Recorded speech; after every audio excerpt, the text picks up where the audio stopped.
Hello everyone. आप सब कैसे हैं? मैं उम्मीद करता हूं कि बहुत अच्छे होंगे और अपनी पढ़ाई को बहुत अच्छे से कर रहे होंगे। मैं आकाश कुमार बढ़ाना आईसीटी वर्चुअल क्लासरूम में आपका बहुत बहुत स्वागत करता हूं मेरे प्यारे बच्चों। जैसा आपको पता है मेरे प्यारे बच्चों, बेसिकली हमारी आपका जो है मेरे प्यारे बच्चों 10th क्लास है और 10th क्लास में मेरे प्यारे बच्चों जो है आज हम लोग आपका जो है पॉलिटिकल साइंस हमारा चल रहा है और पॉलिटिकल साइंस में हम लोग नेपाल और पोलैंड की कहानी को पढ़ चुके हैं कि कैसे कैसे क्या घटना होती, माओवादी क्या थी, बोलीविया का जल युद्ध क्या था, इन सभी को पढ़ें।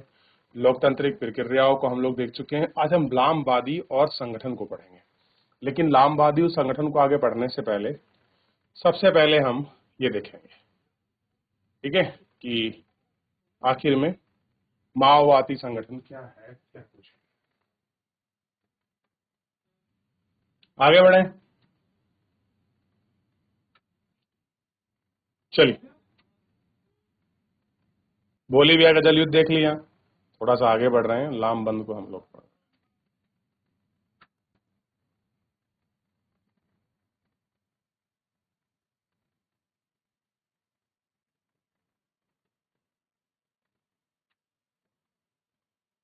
लामाबंदी और संगठन, आइए हम ऊपर के उदाहरणों की बात तरफ लौटते हैं कि जो हमने ऊपर के एग्जाम्पल देखे उनकी तरफ आकर लौटते हैं और देखते हैं कि क्या स्थिति है, कैसा कुछ है।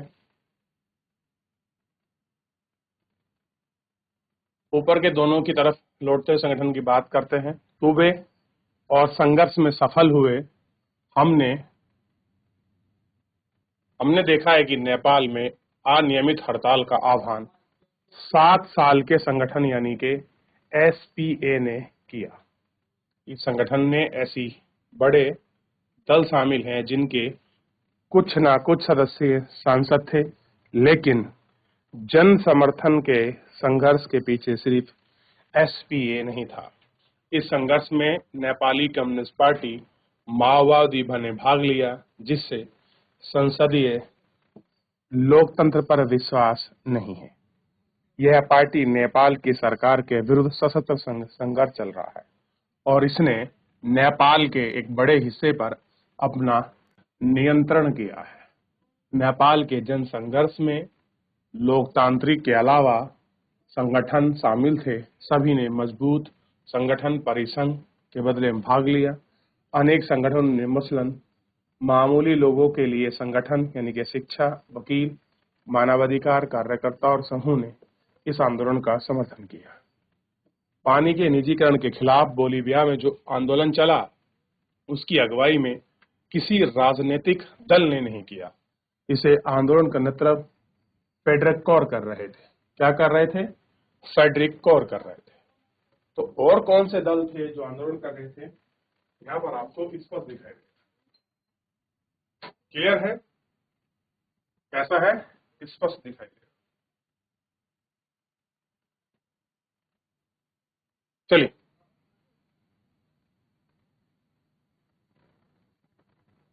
नामक संगठन ने किया। इस संगठन में इंजीनियर और पर्यावरण समेत स्थानीय कामकाजी लोग शामिल थे। इस संगठन को सिंचाई पर निर्भर किसानों का एक संघ, कारखाना संगठन के परिसंघ, कोचाबंद और विश्वविद्यालय की छात्र और शहर में बढ़ती बेघर बच्चों की आबादी का समर्थन मिला। इस आंदोलन को सोशलिस्ट पार्टी ने भी समर्थन दिया। सन 2006 में बोलीविया में सोशलिस्ट पार्टी को सत्ता हासिल हुई। कैसे हुई? जो सोशलिस्ट पार्टी है उसको आपकी सत्ता जो है हासिल हो गई। दोनों उदाहरणों से हम जान सकेंगे कि एक लोकतांत्रिक व्यवस्था में किसके संघर्ष के पीछे बहुत संगठन होते थे, दो तरह की अपनी भूमिका निभाते थे।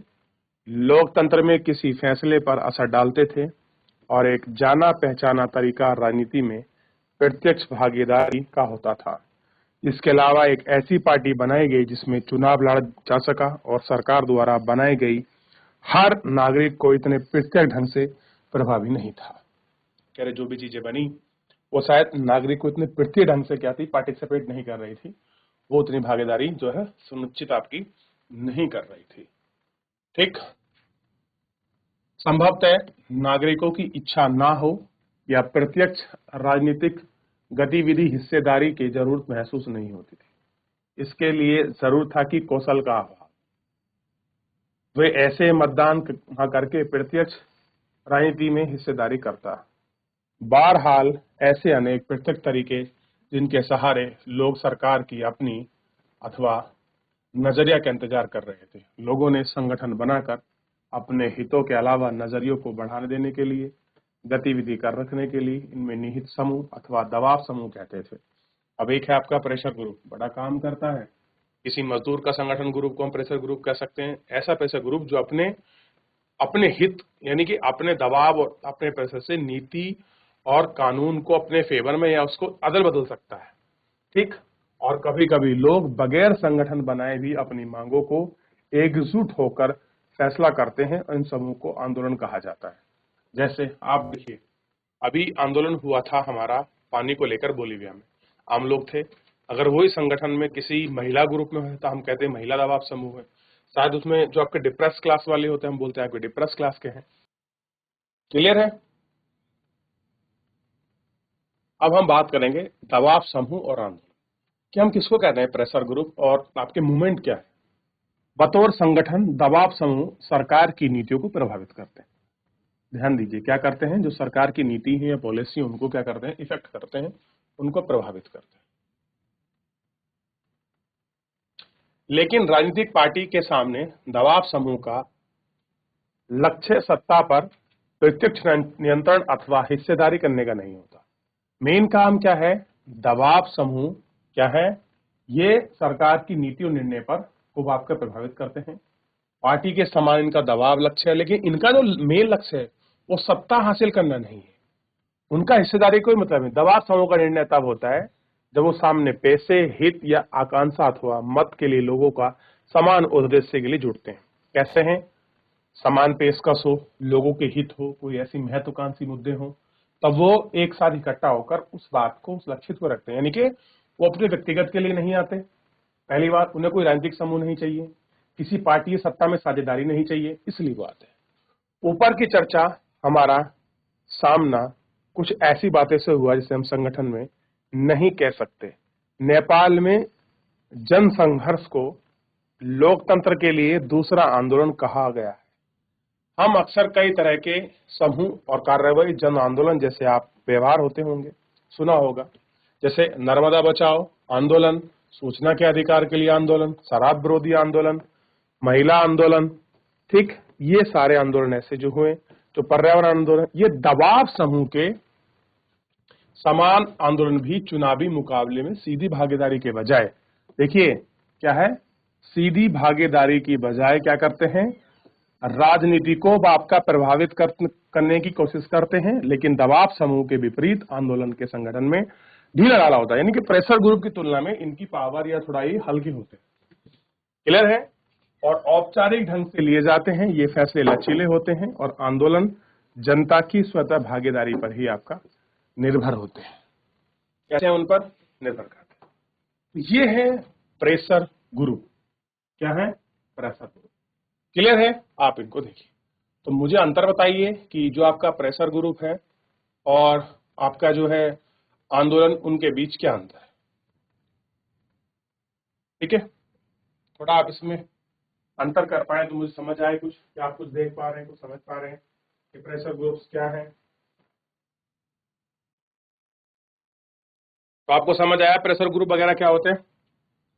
चलिए, वर्ग विशेष हित समूह और जन सामान्य हित समूह, चलिए इनको देखते हैं। इस समूह अमूमन समाज के किसी खास हिस्से और को बढ़ावा देना चाहते हैं। मजदूर संगठन, व्यापारिक संघ, पैसे, वकील, डॉक्टर इत्यादि, ये सारे लोग इसमें इकट्ठे। विषय की तरह दबाव समूह कैसे हैं, उदाहरण है। दबाव समूह वर्ग विशेष होते हैं क्योंकि ये समाज के किसी खास तबके के मजदूर, कर्मचारी, व्यवसाय, उद्योगपति, धर्म विशेष, अनुयायी के किसी खास जाति आदि का प्रतिनिधित्व करते हैं। दबाव समूह पूरे समाज का नहीं बल्कि अपने सदस्यों की बेहतरी और कल्याण करने का होता है। ऐसा है कि हम पूरे समाज की बेहतरी करें, कल्याण करें, उनके लिए होता है। कुछ संगठन समाज के किसी खास तबके के हित का प्रतिनिधित्व नहीं करते। कुछ लोग हैं, उन्हें कोई मतलब नहीं है किसी के हित के, वो सबके लिए बात करते हैं, वो किसी खास हिस्से का प्रतिनिधित्व नहीं करते। वे सर्वमान्य हितों की नुमाइंदगी, नुमाइंदगी का मतलब होता है किसी की बात को रखना, किसी की बात को पेशकश करना, उसकी बात को दिखाना कि भाई ये महत्व का मुद्दा है। मान लीजिए महिलाओं को लेकर कोई दिक्कत है, बच्चों को लेकर कोई ऐसी बात है कि हाँ उनके अधिकार में चीजें होनी चाहिए, तो वो सामने निकल कर आते हैं, सब मत की हित की बात करते हैं, चाहे वो आपका पर्यावरण के मुद्दों पर हुई तो वो सबकी एक जनरल बात करते हैं जिनकी रक्षा जरूरी है। संगठन जिसका उद्देश्य को पाना है इसके सदस्यों में कोई लाभ ना हो, बोलीविया के फेडगोर के नाम से संगठन है, और नेपाल के मसले में हम देख सकते हैं मानवाधिकार संगठन भागीदार की है। हमने ऐसे संगठन के बारे में कक्षा 9 की किताब में पढ़ा। कहाँ पढ़ा है? कक्षा 9 की किताब में। तो आप मुझे बताइए, कई संगठन हो गए, जैसे पहले हमने बात कर ली, एक होता है दबाव समूह, ठीक, एक है आंदोलन,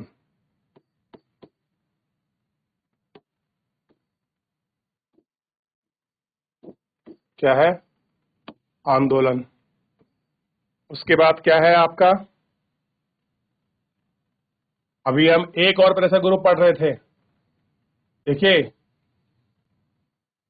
जन सामान्य और विशेष वर्ग। एक कौन सा है? जन सामान्य विशेष वर्ग। क्लियर है? इनके लिए बनते हैं। क्लियर है? इतना आप देखेंगे तो आपको क्लियर हो जाएगा कि क्या कुछ हमारी बात हो रही है, किसी धर्म विशेष के निकाय को लेकर दबाव समूह क्या है, आंदोलन क्या है, सर्वमान्य संबंधन क्या है, किसी जाति के विशेष को लेकर फॉलो करने वाले लोग क्या है, कल्याण बेहतरी के लिए किस प्रकार से जो लोग अपनी बात रखते हैं वो क्या है। तो हमको क्लियर हो जाएगा, स्पष्ट हो जाएगा कि भाई मुद्दा क्या है। हो गया? चलिए आगे बढ़ जाए। फेडकोर संगठन कैसे होता है? देखिए, बात कर रहे हैं दूसरे किस्म के संगठन। अब कुछ अलग टाइप के हो सकते हैं, उनकी कुछ यूनिक विशेषता हो सकती है, जैसे जन समूह के हित समूह अथवा आंदोलन कल्याणकारी समूह है। ऐसे संगठन जो किसी खास हित के बजाय सामूहिक हित का प्रतिनिधित्व करते हैं। क्या करते हैं? किसी सामूहिक हित है उसका प्रतिनिधित्व करते हैं। इनका लक्ष्य सदस्यों को नहीं बल्कि इन्हीं और की मदद करना होता है। मिसाल के तौर पर हम बंधुआ मजदूरी के खिलाफ लड़ने वाले समूह का नाम लेते हैं। कैसे? जो लोग बंधुआ मजदूरी करते हैं, जबरदस्ती काम कराते हैं, उनके खिलाफ भी बहुत सारे संगठन हैं। ऐसे समूह अपनी भलाई की नहीं बल्कि बंधुआ मजदूरी के बोझ के पिस रहे लोगों के लिए लड़ते हैं। कुछ मामलों में संभव है कि जन सामान्य के हित का प्रतिनिधित्व करते हैं और समूह ऐसे उद्देश्य को साधने के लिए आगे आए बालिकों के साथ साथ उन्हें भी फायदा होता है। उदाहरण के लिए पाम फेस यानी कि बैकवर्ड माइनॉरिटी कम्युनिटी एम्परजाइम फेडरेशन पीक के नाम से जाना जाता है। यह मुख्यतः सरकारी कर्मचारियों का संगठन है जो जातिगत भेदभाव के खिलाफ, कैसा है? जातिगत भेदभाव के खिलाफ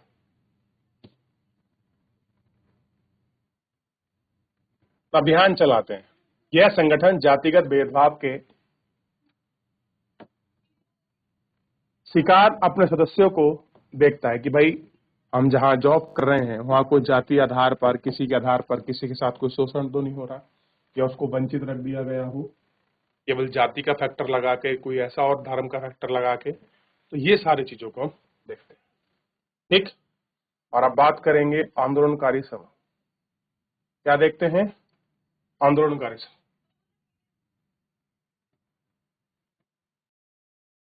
आगे बढ़े। अब है आंदोलनकारी समूह। इनको देख रहे हैं हम, आंदोलनकारी समूह। दबाव समूह के समान किसी आंदोलन में कई तरह के समूह शामिल होते हैं। जब कोई आंदोलन होता है तो अलग अलग तरह के समूह उसमें शामिल हो सकते हैं। ऊपर कुछ उदाहरण दिए गए हैं जिसमें इनकी एक साधारण विशेषता का संकेत मिलता है। अधिकतर आंदोलन किसी खास मुद्दे पर केंद्रित होते हैं। आंदोलन एक सीमित समय के साथ भीतर किसी लक्ष्य को पहचानेंगे और कुछ आंदोलन को ज्यादा सार्वभौमिक प्राकृतिक होते हैं और एक व्यापक लक्ष्य को बहुत बड़ी सामयिक अवधि में हासिल करने जाते हैं। ये कैसे हैं? ये बहुत बड़ी एक सामयिक अवधि है और उनको पता चले। नेपाल में उठे लोकतंत्र के आंदोलन का विशिष्ट उद्देश्य था कि राजा अपने आदेश को वापस ले और लेने के लिए बाध्य करना, और आदेश द्वारा राजा ने लोकतंत्र को समाप्त कर दिया था। भारत में नर्मदा बचाओ आंदोलन कैसा है? नर्मदा बचाओ आंदोलन ऐसे आंदोलन का अच्छा एग्जाम्पल है, उदाहरण है। नर्मदा नदी पर बनाए जा रहे सरदार सरोवर बांध के कारण लोग विस्थापित हुए। यह आंदोलन किसी खास मुद्दे को लेकर शुरू हुआ था।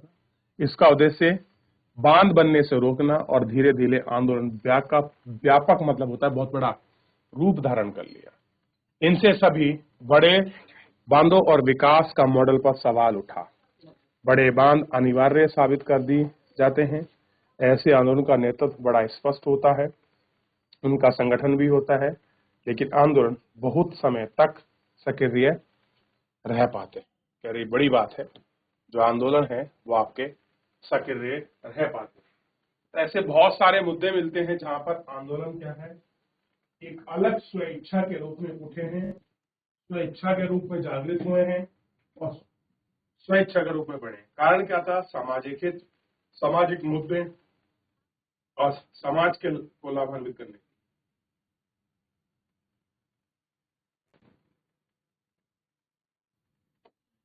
किसी एक मुद्दे पर आधारित आंदोलन वर्कस और आंदोलन को रखा जाता है जो लंबे समय तक चलते हैं। कह रहे वही आंदोलन है जो लंबे समय चले उनको बरकरार। जैसे किसान आंदोलन दिल्ली में जो हुआ, ये भारत का बेस्ट एग्जाम्पल था, जिसमें एक से ज्यादा मुद्दे होते हैं। पर्यावरण के आंदोलन और महिला आंदोलन ऐसे थे जिन आंदोलन की मिसाल है। ऐसे आंदोलन को नियंत्रण अथवा दिशा निर्देश के लिए कोई संगठन नहीं होता। पर्यावरण आंदोलन के अंतर्गत अनेक संगठन, खास मुद्दों पर आधारित आंदोलन शामिल है। इन्हीं सबके संगठन अलग अलग हैं। कैसे हैं ये सभी संगठन? कैसे हैं? अलग अलग। तो इन सभी संगठनों को, इन सभी चीजों को हम लोग आपका देखेंगे और बात करेंगे। सामाजिक आंदोलन और दबाव समूह कई नागरिकों की तरह लामबंदी करते हैं या उनकी कोशिश करते हैं। स्कॉलिज्म की व्यवस्था को थोड़ा सा जानेंगे और हम लोग देखेंगे भी आखिर ये व्यवस्था है क्या, किस तरीके से आंदोलन, जन समूह आंदोलन अपने बड़े संघर्ष के रूप में चलते हैं। ठीक है, आगे बढ़े। चलिए, इतना हमने देखा और थोड़ा सा देखिए। जमीन के अधिकार को लेकर पश्चिमी जावा इंडोनेशिया के किसान 2000 में पश्चिमी जावा इंडोनेशिया में 15,000 भूमि किसान इंडोनेशिया की राजधानी जकार्ता किसान अपने परिवार के साथ आए और भूमि सुधार की मांग कर रहे हैं। किसानों का कहना है कि हमने फार्म वापस लौटा दिए जाएंगे। वे प्रत्येक व्यापार संगठन को ध्वंसक नियामक कानून का विरोध कर रहे हैं। प्रदर्शनकारी का नारा है, जमीन नहीं तो वोट नहीं, ऐसा ऐलान उम्मीदवार को सुधार पक्ष। और इन सब चीजों को हम देख रहे हैं। तो फिलहाल मेरे प्यारे बच्चों, हमने दबाव समूह, प्रेशर ग्रुप, जन सामान्य आंदोलन इत्यादि का भूमिका को पढ़ने का प्रयास किया। फिलहाल हमने BACM CEF को भी हमने पढ़ा, जो हम बाम फेस कहते हैं जिसको। क्लियर है? इन सबको देखा। फिलहाल आज के लिए इतना ही। मिलेंगे नेक्स्ट लेक्चर में। तब तक अपना ध्यान रखिए, स्वस्थ रहिए, अपनी पढ़ाई को बहुत अच्छे से करते रहिए। मुझसे जुड़ने के लिए बहुत बहुत धन्यवाद।